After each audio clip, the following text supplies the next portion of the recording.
today has been a big day. It's the first clear sign of a climb down in Ladakh after the talks on Saturday that extended by some accounts for hours altogether. We have seen the eyeball to eyeball in Galwan and the finger area of Ladakh is ending. Both sides have moved back between 1 to 2 kilometers. In Galwan, the disengagement has been in the P14, PP15 and PP17 areas. In the tense critical finger area, China has reduced concentration of troops. In the finger area, boats of PLA troops have been withdrawn. However, there are still some sticking points, and we are being told that talks will be happening with the Chinese. Issue-based talks, where each issue is going to be taken up at different levels. What is unresolved is the Chinese military build-up in the Reh area, including about 100 tanks and artillery. From DBO in the north to Choshul in the south, the Chinese have deployed a division. 2 regiments of Chinese tanks and an equal number of artillery are in this area. And this issue also needs to be addressed. And we are being assured that that will also, of course, be addressed in the days ahead. Now, I want to bring in Srinjoy. Srinjoy, very quickly, we don't have much time. I just want to ask you that this is a direct outcome of those conversations that are taking place. We are also being told that there are going to be a series of others. Yes. First of all, yes, there will be at the different levels, at the Major General level, possibly tomorrow, yes, at a brigadier level and at a colonel level, if necessary, at these sticking points, these local areas. It's particularly necessary because at the Lieutenant General level, broad brush approach has been taken. Several efforts have been made. 2 or 3 important things have happened at the Lieutenant General level.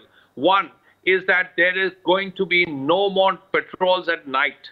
Okay. This is to ensure that things are become less difficult at that level. Also, each patrol will have fewer soldiers in them. This again is a way of reducing tension. The Congress de facto chief Rahul Gandhi has come out and asked the government how much territory has been conceded by India. Number one, have the Chinese occupied Indian territory in Ladakh? And he's also, of course, picked up on a tweet that was put out by a military expert, Ajay Shukla, saying that but it flows in the blood of every single Indian army officer and soldier. They know exactly what is happening in Ladakh. And he has tagged Ajay Shukla's tweet saying, China has changed the front lines in Ladakh and occupied Indian territory, and New Delhi is talking about a long haul and military and diplomatic engagement. If so abject was to be the surrender, disband the Mountain Strike Corps and remove Armoured Brigade from Ladakh. Now, is that happened? Have we lost territory? Well, the important thing is they conceded. It means forever and ever. Now, this is something that is going to get sorted out perhaps in weeks, maybe in a couple of months. So concede also means that, okay, here we are, this is the territory, we are giving it to you. That has not happened. India has not said, well, this is our territory, so many square kilometers, China, People's Republic of China, please have it. So this is really not correct at all. The important thing is that in the Galwan area, the Chinese have not intruded at this point.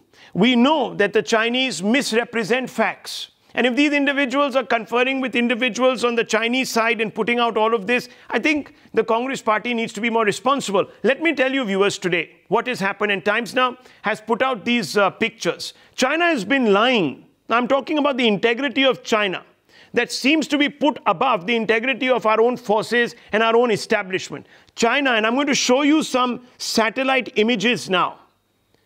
What do these satellite images tell you, viewers? That as far back as October, there was a lot of activity around the Zhongnan Hospital in Wuhan University. Just a year before that, 506 cars on an average used to be parked at this facility, but a year later, more cars started coming to this facility. Let's look at the second picture. Now look at this, viewers.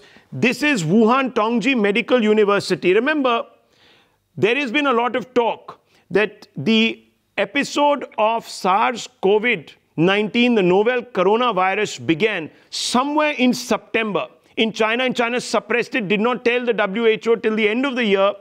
And look at this, 112 cars in 2018 October in the Wuhan Tangji Medical University, but the double number of cars a year later, around the same period when coronavirus was beginning to infect people. Let's look at some of the other images. Look at the third image. The third image, again, October 17, 285 cars. The year before, 171 cars. Why was there so much activity around the hospitals? There are more images. Let's pull out more images. There you can see 714 cars vis-a-vis 393 cars at the Hubei Women and Children Hospital. What was it telling you? It was telling you that a large number of people started coming to these hospitals. Why would they be visiting these hospitals? Why not? I can understand one hospital might see increased traffic. 4 hospitals in the area. Obviously, these people were falling sick. Now, I want to show you a graph. Let's just go to that graph very quickly. Here is the graph, viewers, on your screens. What does this graph tell you? That the most Googled words on their own app. Of course, Google doesn't work in China. So they have their own app there, the Baidu search queries.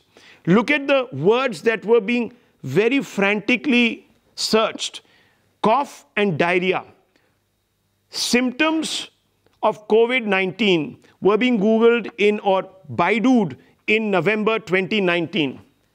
And let's look at another figure in the same graphic. Let's go ahead. I want you to see hospital traffic at Wuhan's hospitals. See the peak, viewers, at the various hospitals, those bluish lines and the median line all going up over the year. So May 2019, November 2019, May 2018, November 2018, May 2019, November 2019. Look at the spikes around medical hospitals. Now, viewers, let's go across. I want to bring in Shehzad Poonawalla on this. Shehzad Poonawalla, what does this tell you?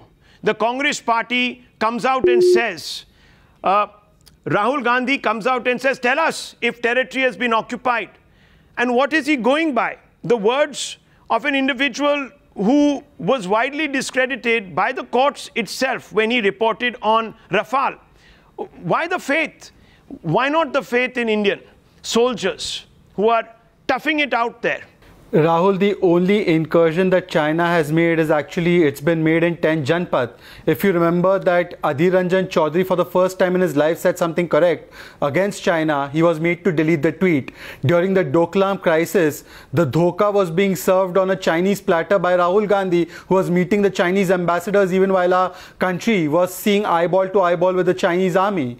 And at this moment too, these are the same people who parceled off huge areas of our country during the 1962 war. These are the people who gave away Aksai Chin. These are the people who gave away United Nations Security Council seat, who did Indi Chini bye-bye while China was attacking us from the behind. But here is a party that first did Pakistan Parasti and now is down to Beijing Bhakti. I mean, just look at the trend. Every time it comes to choosing between India and any other foreign power, not just in their party, they always choose the foreign power. You look at what they did in surgical strikes, they believed the foreign enemy. You look at what they did in Balakot strike, they believed the foreign enemy. They called our own army chief Sadak Ka Gunda and they went and hugged the Sona Munda of Pakistan. So you see, this has become the DNA of a foreigner-run Congress party to embrace the foreigner and reject what is Swadeshi. Strong and therefore, words. I find nothing surprising. Mr. Desai, why don't we just trust our own? He doesn't even know what he's talking about.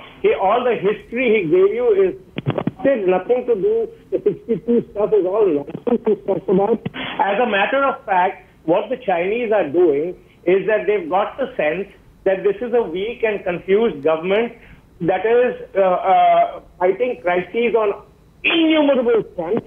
So they're testing and probing, which is what they do, which is what any... If this was a weak government, would the Chinese be climbing down like they did in Doklam? They did that there too. First of all, no, what kind of a weak government wins back positions? And they prove their point. They often do things like this. Oh, they are so beneficial, you mean? They are so beneficial. They come to prove a point and then they go away because they really don't want any of our... They don't want Arunachal. They don't want Aksai Chin. Why didn't they lose Aksai Chin, sir? Why didn't they leave Aksai Chin? Mr. Desai. There is nothing to do with...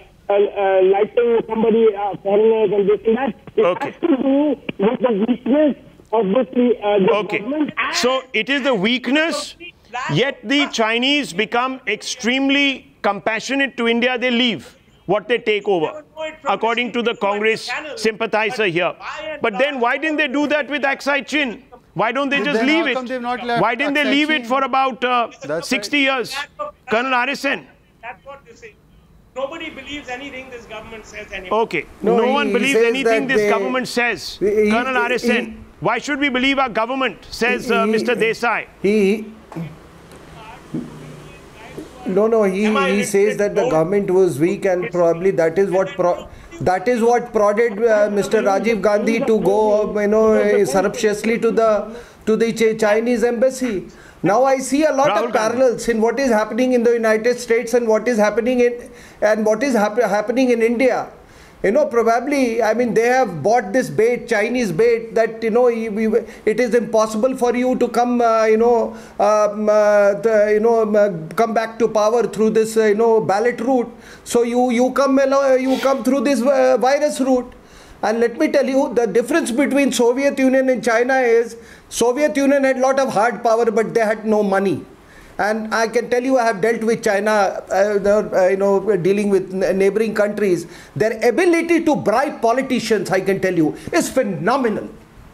Phenomenal. I know of a politician in Kathmandu who was a pro-monarchy guy, and overnight he was bought. And 3%, editor sir, 3% they earmark just to bribe and influence. They are born bribe. So where these guys are getting money from, and why they are a view coming from Colonel RSN. I'm not in a position to confirm all of this, but I can tell you one thing, viewers, that there are reports coming out now that there are shadowy Chinese companies that pumped in a lot of money into the media in the United States, and some of the biggest newspapers got a huge amount of money to run pro-Chinese advertorials. I don't want to name them. These are claims that are being made, but viewers, they are those that have been consistently denying that we should pin the blame on China for the export of the coronavirus, etc., etc. I think you understand what I'm trying to say. I'm leaving it at that. Navika Kumar coming up with the news. I've run out of time. I would have loved to hear more from Mr. Desai, but we've run out of time. Sorry about that.